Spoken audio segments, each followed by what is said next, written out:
Pope Francis has issued the first social manifesto of his young pontificate, telling slum dwellers in Brazil that the world's rich must do much more to wipe out vast inequalities between the haves and the have-nots.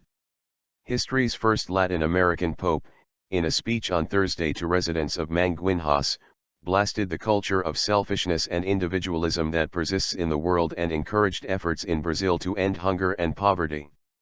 No one can remain insensitive to the inequalities that persist in the world, he said. His speech, under rains that have persisted throughout most of his first trip abroad as pope, comes halfway through a week-long visit around World Youth Day, a gathering of young Catholics that is expected to attract more than 1 million faithful to Rio de Janeiro and nearby sites. Tens of thousands of rapturous Brazilians and foreign visitors have turned out to welcome the 76-year-old pope.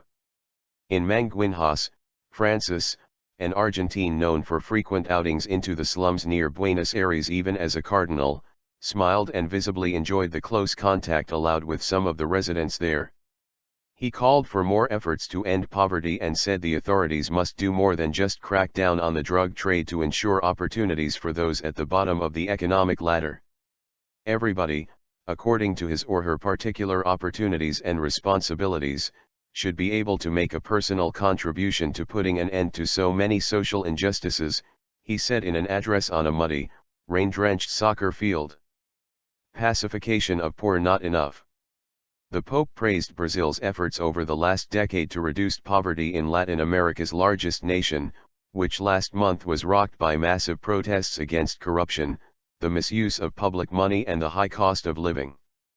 But he said more needed to be done to bridge the gap between rich and poor at the root of social injustice, in a reference to the police occupation of Rio's slums started last year to pacify drug-related violence. No amount of pacification will be able to last, nor will harmony and happiness be attained in a society that ignores, pushes to the margins or excludes a part of itself, he said in Manguinhos, home to about 35,000 poor people.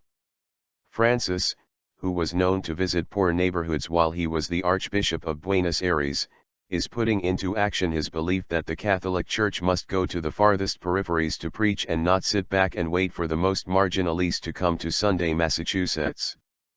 Pope will address hundreds of thousands of young Catholics on Copacabana Beach as part of the international celebration of World Youth Day. More than 1 million young Catholics are expected to descend on Rio de Janeiro on Thursday.